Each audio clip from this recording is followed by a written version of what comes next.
أحسب الناس أن يتركوا أن يقولوا آمنا وهم لا يفتنون صدق الله مولانا العظيم. رب اشرح لي صدري ويسر لي أمري واحلل عقدة من لساني يفقه قولي. اللهم صل على سيدنا محمد وعلى آل سيدنا محمد وبارك وسلم. سبحان ربك رب العزة عما يصفون وسلام على المرسلين والحمد لله رب العالمين.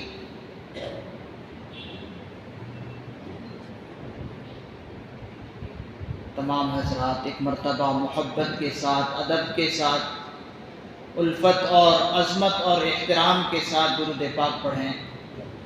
اللہم صلی علی محمد النبی الامی وعلی آلہ وسلم تسلیما.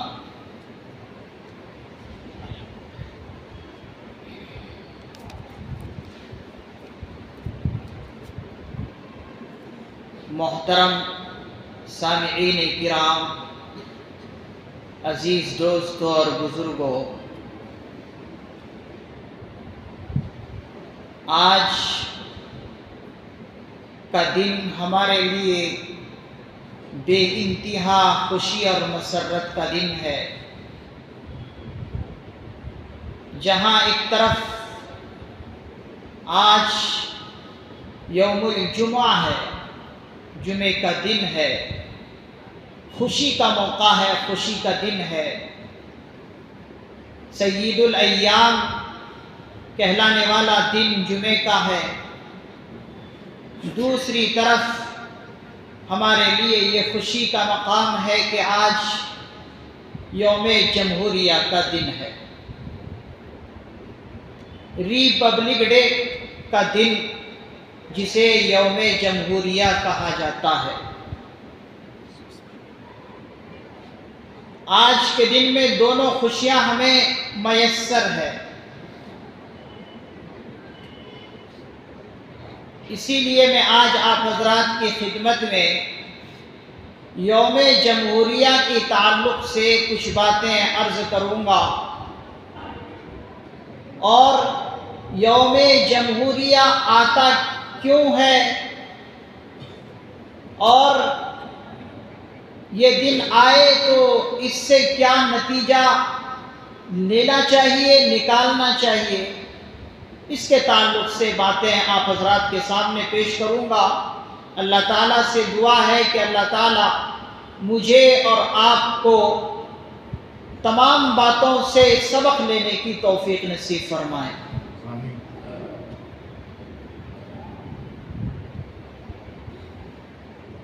سارے جہاں سے اچھا ہندوستان ہمارا، سارے جہاں سے اچھا ہندوستان ہمارا، ہم بلبلیں ہیں اس کی یہ گلستان ہمارا.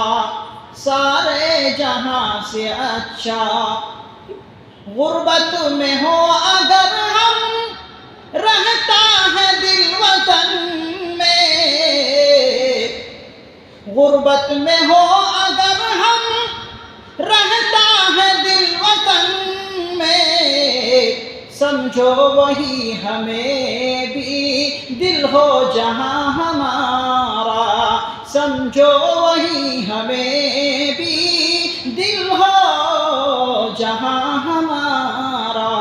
سارے جہاں سے اچھا ہندوستان ہمارا. پروت وہ سب سے اونچا ہمسایہ آسماں کا، پروت وہ سب سے اونچا ہمسایہ آسماں کا، وہ پاسباں ہمارا، وہ سنتری ہمارا. سارے جہاں سے اچھا ہندوستان ہمارا ہمارا.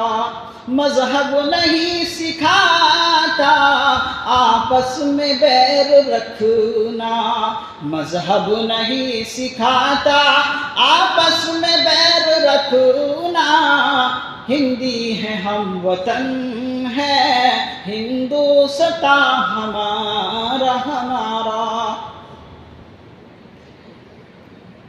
بزرگان محترم، میں نے جو آپ حضرات کے سامنے ان اشعار کو پیش کیا ہے، ان اشعار کے اندر وہ ساری جھلکیاں دکھنے کو مل رہی ہے کہ جو ہمارے بزرگوں نے اس ہندوستان کی آزادی کے لیے قربانیاں کی ہیں۔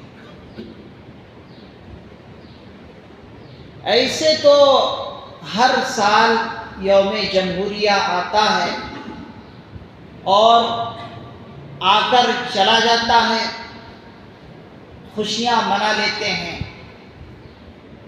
لیکن اس یوم جمہوریہ کے آنے پر ہمیں محاسبہ کیا کرنا ہے، سبق کیا لینا ہے، ہم اس کے بارے میں غور و فکر نہیں کرتے۔ سب سے پہلے میں یہ دعا کرتا ہوں کہ اللہ تعالی ہمارے سامنے جب بھی یوم جمہوریہ آئے خوشی کے ساتھ آئے، اور سارا ملک جس طریقے سے آج خوشیاں منا رہا ہے، قیامت کی صبح تک جو ہے خوشیاں ہی خوشیاں منائے۔ اللہ سے میری یہی امید ہے کہ انشاءاللہ قیامت تک ایسے ہی یوم جمہوریہ آتا رہے گا۔ یوم جمہوریہ کے موقع پر ہم اور آپ دیکھتے ہیں کہ اسکولوں میں، مدرسوں میں ترانے گنگناتے ہیں بچے، اور تقریریں پیش کرتے ہیں، اور ہر کوئی لیڈر کچھ نہ کچھ ایک مضمون ہی لکھ دیتا ہے یوم جمہوریہ کے موقع پر، اور تقریریں بھی ہوتی ہیں، لیکن یہ جمہوریہ آ کر ہمیں سبق کیا دیتا ہے؟ ہم اور بہت سارے لوگ اس کی طرف توجہ نہیں دیتے، توجہ نہیں دیتے، اور یہ ہم نہیں سوچتے کہ ان حالات کو پچھلے حالات سے ہم موازنہ کریں اور کچھ سبق لیں۔ ان حالات کو جو ہمارے سامنے ہیں، ان حالات کو پچھلے حالات سے موازنہ کر کے سبق نہیں لیتے اور نتیجہ نہیں نکالتے۔ بس یوم جمہوریہ آتا ہے، خوشیاں منا لیتے ہیں، لیکن سبق کیا لے کر جاتا ہے اس کی طرف توجہ نہیں رہتی۔ آپ اسکول کے بچوں میں بھی آپ دیکھیں گے کہ اتنا ہی خوشی منا لیتے ہیں، لیکن کیا بچوں کو سبق دینا ہے، کیا عوام کو سبق دینا ہے، وہ سبق نہیں دیتے۔ بچوں سے اگر پوچھا جائے کہ بھائی یہ کون سا دن ہے، تو ہوشیار بچہ اتنا ہی کہتا ہے کہ آج کا دن جو ہے یوم جمہوریہ کا دن ہے، اور اس دن میں مجاہدین آزادی نے قربانیاں دی تھی، اور تھوڑے بہت نام گنا دیتے ہیں۔ نہرو لال کا نام گنا دیں گے، مہاتما گاندھی کا نام گنا دیں گے، سبھاش چندر بوس کا نام گنا دیں گے، مولانا ابوالکلام آزادی کا نام گنا دیں گے، اور یہ کہہ دیں گے کہ یہی مجاہدین آزادی ہے۔ اور اگر تھوڑے اور ہوشیار لوگوں سے پوچھا جائے تو وہ بھی گنے چنے نام بتائیں گے اور کہیں گے اس طرح سے آزادی مل گئی۔ ان کو یہ معلوم نہیں کہ اس دن کو دیکھنے کے لیے، ملک کی آزادی کے لیے کتنی قربانیاں لوگوں کی رہی ہیں، اور لوگوں کو یہ معلوم نہیں کہ فلاں مجاہد آزادی تھے تو وہ کس گلی کوچے کے رہنے والے تھے، ان کے دل میں کیا ملک کی محبتیں تھیں، کون سے مقام کے، کون سے ملک کے آزادی کے ہیرو ہیں، معلوم نہیں۔ ایسا محسوس ہوتا ہے ان کی باتیں سن کر شاید کہ یہ ملک کی آزادی شاید اس طرح ہو کہ 4-5 لوگوں کے اندر اختلاف ہو گیا اور بٹوارے کی زمین کی طرح سمجھ لیتے ہیں کہ فلاں صاحب آئے اور آزادی دلا۔ حاضرین گرامی، اس ملک کی آزادی کے لیے اور یہ ملک کے اندر امن اور سکون جو ہم حاصل کر رہے ہیں، اور یہ جو ہم میٹھا پھل دیکھ رہے ہیں اور زندگی آسانی کی گزار رہے ہیں، اس کے پیچھے 200 برس کی قربانیاں لوگوں کی ہیں۔ 200 برس کی قربانیاں لوگوں کی ہیں کہ جنہوں نے اپنے آپ کو قربان کیے ہیں، اپنے بچوں کو قربان کیے ہیں، اپنی بیویوں کو بیوہ بنائے ہیں، اور خود جو ہے تختے دار پر لٹک گئے ہیں اس دن کے دیکھنے کے لیے۔ بے شمار قربانیاں ہیں ملک کی آزادی کے لیے، لیکن یہ بات میں بتا دینا چاہتا ہوں واضح طور پر کہ جو قربانیاں اس ملک کی آزادی کے لیے مسلمانوں نے دی ہے، اتنی قربانیاں کسی قوم نے نہیں دی۔ اتنی قربانیاں کسی قوم نے نہیں دی ہیں۔ مسلمانوں نے اپنے جسم کے رگ کے آخری قطرے تک قربانیاں دی ہیں، تب جا کر یہ ملک آزاد ہوا۔ اور تاریخ کے اوراق اس کے لیے دلیل ہیں۔ بے شمار اوراق میں یہ باتیں لکھی گئی ہیں کہ اس ملک کی آزادی کے لیے مسلمانوں نے جتنا خون بہایا ہے دوسری قوم نے اتنا پسینہ بھی نہیں بہایا۔ اور یہ میں نہیں کہتا، انگریز مورخین ان باتوں کو لکھے ہیں، اور جن کے آباء و اجداد نے اس قسم کی قربانیاں دی ہیں انہوں نے لکھی ہیں یہ باتیں۔ کس کے خلاف اکابرین امت نے آواز بلند کی؟ جانتے ہیں وہ کیسی قوم تھی، کیسی سلطنت کے مالک وہ قوم تھی جن کے بارے میں کتابوں میں لکھا گیا ہے وہ عظیم الشان سلطنت کے مالک تھی وہ قوم۔ عظیم الشان سلطنت کی مالک تھی وہ قوم، جو قوم یہ کہا کرتی تھی، یہ بات میں بہت بڑی ذمہ داری سے بیان کر رہا ہوں، حضرت حکیم الاسلام رحمت اللہ علیہ نے اس جملے کو بیان کیا ہے کہ مدینے کے ایک گورنر کا قول ہے، مدینے کے ایک گورنر کا یہ قول ہے کہ وہ قوم کہا کرتی تھی، اور یہ بات مسلم تھی، وہ قوم یہ کہا کرتی تھی کہ ہماری سلطنت میں، ہماری حکومت میں آفتاب بھی غروب نہیں ہوتا تھا۔ وہ قوم یہ کہا کرتی تھی کہ ہماری سلطنت میں، ہماری حکومت میں آفتاب بھی غروب نہیں ہوتا تھا، اور یہاں تک مغرور ہو گئی تھی وہ قوم۔ مغرور قسم کے نمائندے لوگ ان کے یہ کہا کرتے تھے کہ اگر آسمان بھی ہم پر گرنے کی کوشش کرے گا تو ہم اپنی طاقت سے آسمان کو بھی روک دیں گے اور پھینک دیں گے۔ وہ قوم اپنے آپ کے اندر اس قسم کی غرورانہ بات بولتی تھی کہ اگر آسمان بھی ہم پر گرنے کی کوشش کرے گا تو ہم اپنی طاقت سے آسمان کو بھی پچھاڑ دیں گے۔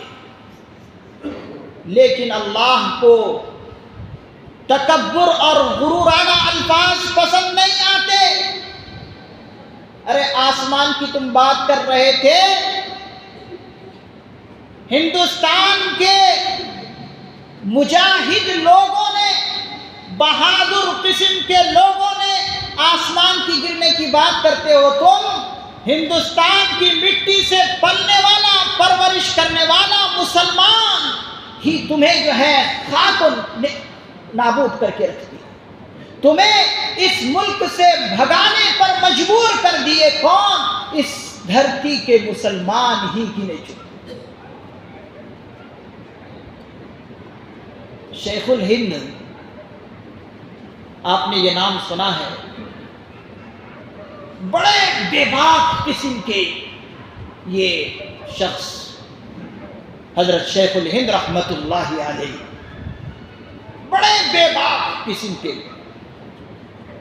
اللہ نے ان کو ایسا علم بھی عطا فرمایا تھا، ایسی بہادری بھی عطا فرمائی تھی کہ دشمن کانپتے تھے ان کے نام سے، ان کے نام سے دشمن کانپ جاتے تھے۔ دشمن کے ایک شخص کا قول ہے، انگریز نے کہا حضرت شیخ الہند کے بارے میں کہ حضرت شیخ الہند کے اندر انگریزی سامراج کی نفرت اتنی کوٹ کوٹ کر بھری ہوئی تھی، حضرت شیخ الہند رحمت اللہ علیہ کے اندر انگریزی سامراج کی نفرت اور عداوت اتنی کوٹ کوٹ کر بھری ہوئی تھی۔ انگریز مورخ کہتا ہے کہ اگر شیخ الہند کے جسم کو جلا کر راکھ کر دیا جائے، شیخ الہند کے جسم کو جلا کر راکھ بھی کر دیا جائے اور اس کی راکھ کو اگر سونگھا جائے تو انگریز سامراجی کے خلاف بدبو آئے گی۔ ان کے راکھ سے بھی، انگریز کے راکھوں سے بھی شیخ الہند کو نفرت کی بدبو آئے، اتنی نفرت حضرت شیخ الہند انگریز قوم سے رکھتے تھے، اس لیے کہ اسلام کے بے شمار جہاد کی آیتوں کو نکال رہے تھے یہ انگریز۔ اسلام میں جو جو جہاد کی آیتیں ہیں ان تمام کی تمام آیات کو نکالنے کی کوشش کر رہی تھی یہ قوم انگریز، اسی لیے اتنی نفرت حضرت شیخ الہند کے اندر تھی۔ اور ایک موقع پر اور ایک جگہ اسی انگریز مورخ نے لکھا ہے کہ اگر حضرت شیخ الہند رحمت اللہ علیہ کسی انگریز سے ہاتھ ملا لیتے یا کوئی انگریز ہاتھ ملاتا تو حضرت شیخ الہند رحمت اللہ علیہ اس ہاتھ کو جب تک نہ دھو کر صاف کر لیتے کوئی چیز نہیں چھوٹتی، اتنی نفرت حضرت شیخ الہند کے اندر تھی۔ اسی لیے مدینے کے گورنر نے یہ لکھا کہ نہ جانے اللہ رب العزت نے اس شخص کے اندر ان کی ہڈیوں میں کیسی حرارت رکھی تھی کہ پورے اسلامی مملکتوں کو اپنی مٹھی میں کر لیے اور سب کو یکجا کر کے اس ہندوستان سے اس انگریز بدیشی کو بھگانے کے لیے تیار کر لی۔ اتنی اللہ رب العزت نے حضرت شیخ الہند کے اندر ہڈیوں میں حرارت رکھی۔ اور بے شمار لوگوں نے اس ہندوستان کی آزادی کے لیے قربانیاں دی ہے، لیکن حاضرین گرامی، جتنی قربانیاں اس ملک کی آزادی کے لیے مسلمانوں نے دی ہے، کسی اور قوم نے نہیں دی ہے۔ ابتداءً ملک کی آزادی کے لیے جو بغل بجایا گیا ہے، وہ کسی اور قوم کے اندر ہمت بھی نہیں تھی اور کانوں تک جو بھی نہیں رینگ رہی تھی کہ اس ملک کے اندر سے انگریزوں کو بھگائیں گے۔ ابتداءً شروع میں جنہوں نے پلاننگ کی کہ اس دشمن قوم کو یہاں سے بھگائیں گے تو وہ مسلمان ہی تھے۔ 1756 سے شروع کیے ہیں مسلمانوں نے ملک کی آزادی کی پلاننگ۔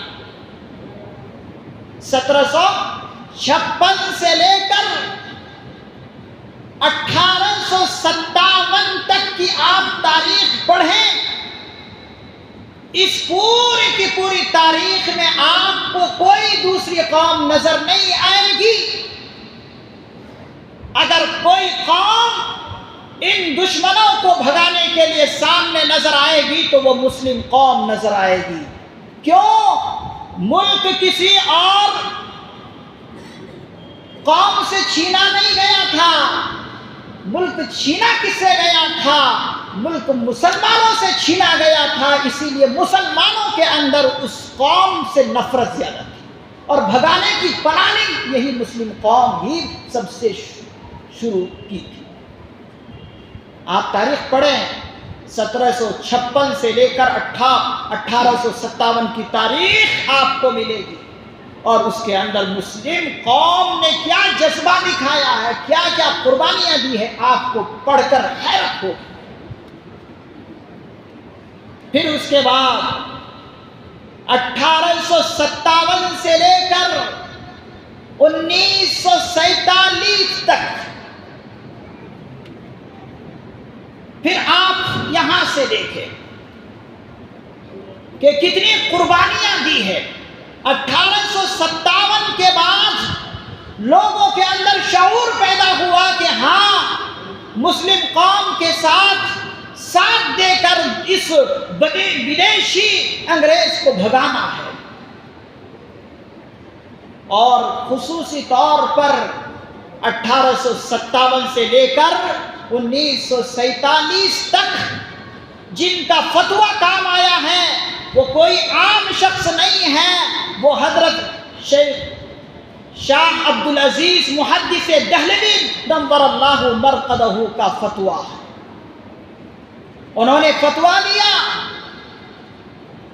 کہ دیکھو اے مسلمانوں، یہ ملک اب غلام بن چکا ہے، یہ ملک اب غلام بن چکا ہے، یہ ملک اب دار الحرب ہے، اس لیے ہر مسلمان فرد پر اس ملک کی آزادی کی فرضیت لاگو ہے۔ اس کے بعد مسلمانوں نے ایسی قربانیاں دی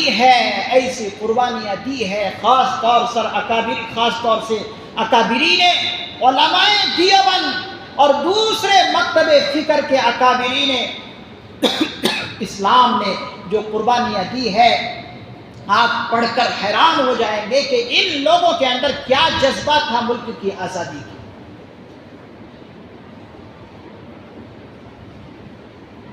آپ چاہے حضرت قاسم نانوتوی رحمت اللہ علیہ کی قربانیاں پڑھیں، آپ چاہے مولانا رشید احمد گنگوہی رحمت اللہ علیہ کی قربانی دیکھیں، آپ حاجی امداد اللہ مہاجر مکی رحمت اللہ علیہ کی قربانیاں دیکھیں، اور اس کے بعد بے شمار قربانیاں اکابرین علماء دیوبند کی ہیں۔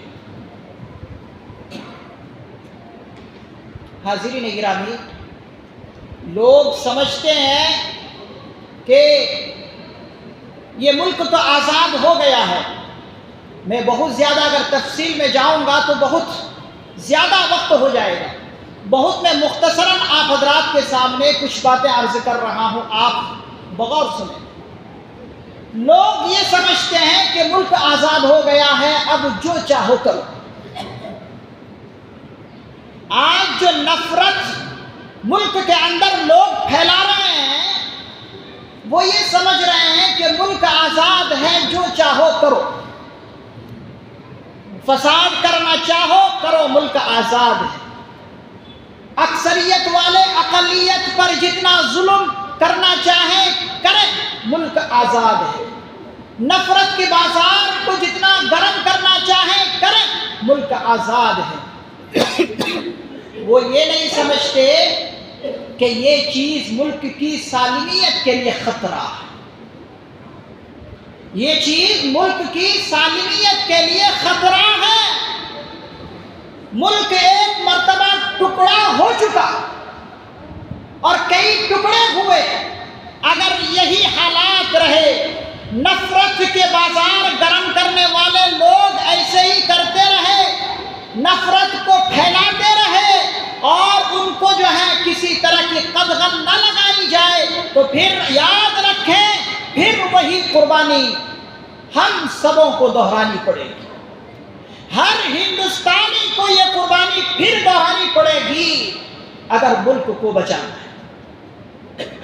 اسی لیے جو نفرت کے بازار کو گرم کر رہے ہیں، ان لوگوں پر قدغن لگانے کی ضرورت ہے، ان کو روکنے کی ضرورت ہے، نہیں تو ملک سالم نہیں رہ سکتا۔ یہ ملک کسی ایک برادری کا نہیں ہے، ملک کے ایک ایک باسی کا یہ ملک ہے، ملک کے ایک ایک فرد کا یہ ملک ہے۔ اسی لیے ہر ایک کو یہ حق حاصل ہے کہ وہ اپنے مذہب کے مطابق جس طرح سے اپنے مذہب کی اشاعت کرنا چاہے وہ کرے۔ ملک کی آزادی میں ہر ایک کا حصہ ہے، لیکن کچھ لوگ یہ سمجھتے ہیں کہ ملک شاید اب آزاد ہے، جو چاہو کرو۔ ایسا نہیں ہے میرے عزیزو، اے میرے ہندوستان کے لوگوں، میں سب سے یہ عرض کرنا چاہتا ہوں کہ یہ ملک سالم اسی وقت رہے گا جب ہر برادری والے ایک دوسرے سے محفوظ رہیں گے۔ اگر ایک دوسرے سے محفوظ نہیں رہیں گے تو پھر ملک پھر کئی ٹکڑے ہوں گے۔ اور یہ میں نہیں کہہ رہا ہوں، بڑے بڑے دانشور اس ملک کے کہہ رہے ہیں، اور وہ کسی مذہب کی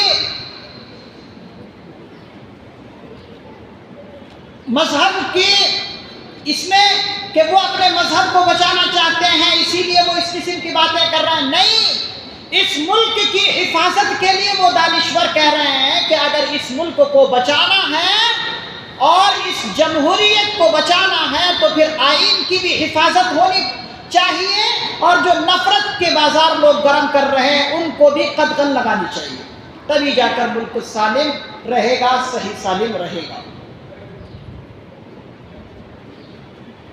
حاضرین گرامی، اس کے لیے آپ حق کی خاطر، ملک کی سالمیت کے خاطر آواز بلند کریں۔ آپ کے پاس قلم میں زور ہے تو قلم سے آپ صدا لگائیں، آپ کی زبان میں زور ہے تو آپ زبان سے صدا لگائیں۔ آپ منصف مزاج کے انسان ہیں، انصاف پرور انسان ہیں، تو آپ اپنی فکر سے، اپنی تدبر سے لوگوں کے سامنے آواز بلند کریں۔